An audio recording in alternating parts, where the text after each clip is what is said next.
The New York Yankees' worst nightmare might be coming true, folks. Welcome back to Bad for Baseball, the baddest baseball podcast on the internet, presented to you by Betway. I'm your host, Nicholas Playlog, joined alongside by Adam Peddle. Folks, it is not looking good right now over there in the Bronx. This is a serious problem for those Bronx Bombers. They just lost arguably their second best player on their team, among others, and immediately the conversation right now about whether or not they are even, the favorites anymore in that division, that has started up. Are they going to make any more moves? We're going to break all that down in this one. Before we get into it, please make sure to hit that like, smash the subscribe button, and let us know your thoughts down below. New York Yankees, it feels like they're in a bit of a fever dream right now. They're in a bit of a nightmare, right? Where, like you said off the top, I mean, the worst possible case scenarios happened other than Aaron Judge going down, which was Gerrit Cole going down for the entire season. Not just, like last year, we're going to start on the season on the IL. No, this is, we're going down and we're not coming back, right? Everybody should know at this point that Gerrit Cole, he's done for the year. Tommy John surgery, and he had a very heartfelt post on Instagram, and it's very sad because, there is no replacement for Gerrit Cole. No. If you're a New York Yankees fan, who the hell is going to go and give me that ace stuff, give me that game one start, in the postseason? He's not going to be back for the entire year. And to add insult to injury, it's not just Gerrit Cole that's going down, it's other key players as well. You got Luis Gil going down. He's diagnosed with a right lat strain, shut down for at least 6 weeks now. That was about a week ago. So 5 more weeks remaining until he even picks up baseball activity too. Yeah. Because we're not even factoring in, well, now he's got to ramp up a little bit. He's got to get strong. He's got to get healthy. And then he's got to go, play some minor league outings, go play some rehab stints, and then he's going to come back. So that first month of the season is very questionable. And it wasn't the only thing left there, Nick. Like there's more injuries. Yeah, bring it up, man. Stanton, too. He had a, I don't want to say a crazy renaissance year last year, but, was healthy. Good enough. And good enough, right? Yeah. And obviously played a key factor in them making it all the way to the World Series last year. There is some serious concerns about his injury right now in both of his elbows, everybody. Yeah. Right now, there is no significant update. We don't know whether or not he's, going to be going under the knife or what's happening with Stanton. But, let's face it, Giancarlo Stanton and injury concerns, this is nothing new, and I wouldn't be surprised at all to see him spend more time on the bench than in the actual lineup this coming season. So right there, you are talking about 3 very key players, arguably a favorite to win Cy Young, the Rookie of the Year last year, and then somebody who played a key and pivotal role in bringing you to the World Series last season. So we are talking about, and I was doing some quick math, just prior to hitting record, but we're talking about could be 15 WAR that just left. That's in a everyone's doing well doing type really thing. Well, yeah. But let's say to everyone's having just the kind of floor of outcomes, 10 WAR at least. That is now WAR. Not on your team anymore. At least to begin the season, definitely with Gerrit Cole, but then you maybe get Gil later on. But it's important to get off to a good start in the MLB season, right? And you're having that rotation is not super sexy. And then, you did bring in guys like Cody Bellinger and Goldschmidt to kind of replace Soto, but now they got to step up and replace Stanton as well. So even comparing it to last year, if we're talking about missing WAR, you're missing a lot of WAR already in that lineup. And I was looking at it right before hitting record, and no disrespect, Yankee fans. You probably know it if you're an honest Yankee fan. This lineup without Aaron Judge, it doesn't slap the same. Yeah. You're looking at this lineup. Austin Wells is kind of exciting. He's had a lot of spring training home runs off the Blue Jays. I know that for sure. Excuse me. He's at the top of the lineup batting first. Then you got Aaron Judge right there. His stats last year, 1.159 OPS. But then after that, crazy. You're looking at a mid 700, a low 700 OPS, 760, and then 600 to follow.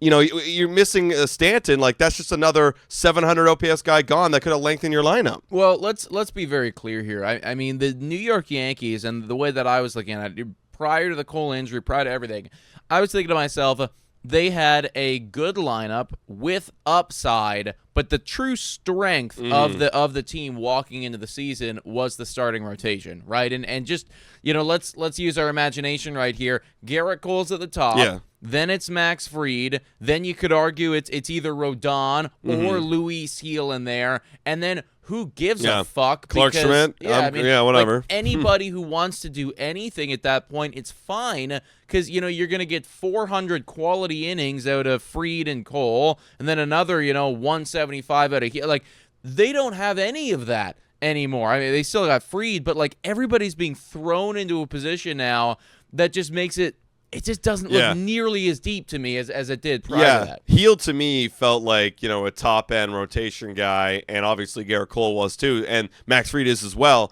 Now you only have one of the three that is healthy to begin the season, right? And then Carlos Rodon is an up-and-down question mark. Marcus Stroman wasn't even supposed to be in the rotation. He got his wish. He got his wish, right? He's a starter, took a couple injuries, but he's here right now. And then Clark Schmidt was kind of in that fifth spot. Now he's up to the fourth spot. And then Will Warren, their prospect. Now, I'm ignorant. I actually know not a whole lot about Will Warren. Well, all I know is he had a 10 ERA in 5 starts last year. So, I mean, maybe it gets better from that. It's only up from here, right? But still, that rotation every 5 days to go and support this lineup, like, buddy, Aaron Judge has better be banging. He better be banging 60 bombs, 70 bombs this year. And I think, I think where the Yankees are at now, because let's be honest here, this can still be a very successful team. There is still a pathway for them to make it all the way back to the World Series.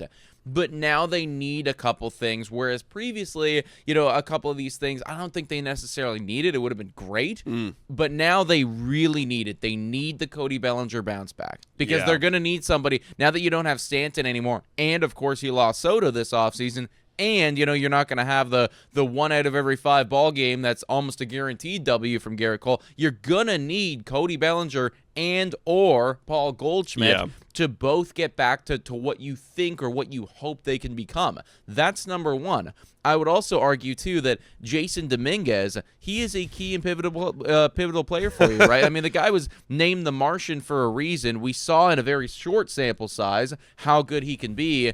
Then he got injured. It hasn't been the same. And now he's terrible defensively. He's terrible defensively, too. I mean, that's just another problem. I mean, the defense on the Yankees is just it's a problem. I mean, we saw a collapse last year, too. But, yeah, they need all those things to go right. They need a lot of guys to click in their bullpen, too. I mean, they got Devin Williams. Obviously, that's going to help them a lot. But you lost Clay Holmes. That was a piece right there. Luke Weaver's got to bang. Ian Hamilton's got to bang. But there's a lot of guys right here that they got to go, and they got to step up to the mound and pitch some pivotal innings, because if you're not going to get too deep into these games, when you're getting around to Marcus Stroman, Clark Schmidt, and Will Warren, you got to be able to step up too. I think it's a big domino effect when you lose Gil and Cole like that. So with that being said, you lose all these key pieces. They were kind of they were the favorites in the American League East heading in.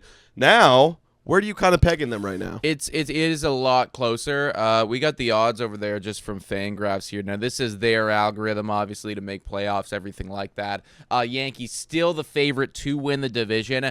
I get it. I do think that maybe I would have it a lot closer between the Yankees, the Red Sox, and the Orioles, honestly, in my opinion. I do think that there is a pretty significant fall off from Orioles to the Toronto Blue Jays and then the Rays, but I do think, like, after losing Gerrit Cole, I mean, just like, pound for pound, roster for roster, why are the Red Sox not as good as you? You know what I mean? They got a way better lineup. I think, honestly, the only reason that people are still having the Yankees higher is because, well, they did it last year. They went to the World Series, right? We got to see that from Boston still. We still, let's face it, the Orioles, like, they lost some key pieces this offseason. We still got to see that from them. So I think a lot of people are picking the Yankees just because it's the safe pick right now, or they feel like it's the safe pick.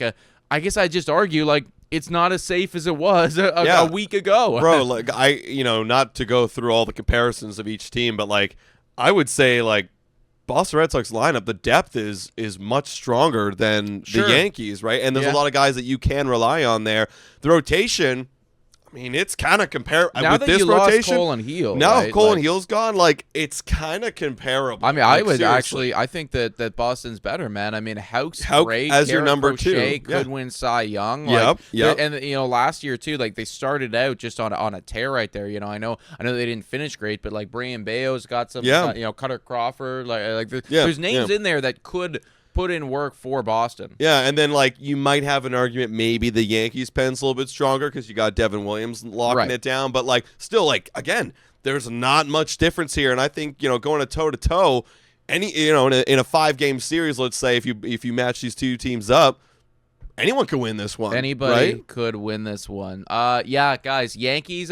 This is not how they wanted to start off their season, but nevertheless, here we are. You guys let us know in the comments down below. What do you think is going to happen with these New York Yankees? Are they going to go out? They're going to make a move. I know that some Yankee fans were talking about Dylan Cease. Everyone's losing their minds right now. Oh, we got to do something. You probably have to do something, but at this point, it feels like the roster is effectively locked until trade deadline. So I don't know, guys. You let us know in the comments down below. Are they going to weather that storm? Yeah, guys. We got to give a quick shout out here to Betway. Everybody, hit your picks and knock it out of the park with Betway. Scan the QR code on the screen or click the link in the details section. New York Yankees, if you want to take a bet on them to win the division, if you feel that strong, it's 1.95 multipliers. So I don't know. I wouldn't be touching that right now. Things are a little bit too shaky. That Red Sox multiplier, 5 times your money. I like that. I think I like that one quite a bit, folks. But hit the like button, smash the subscribe button, and we will catch you in the next one. Cheers.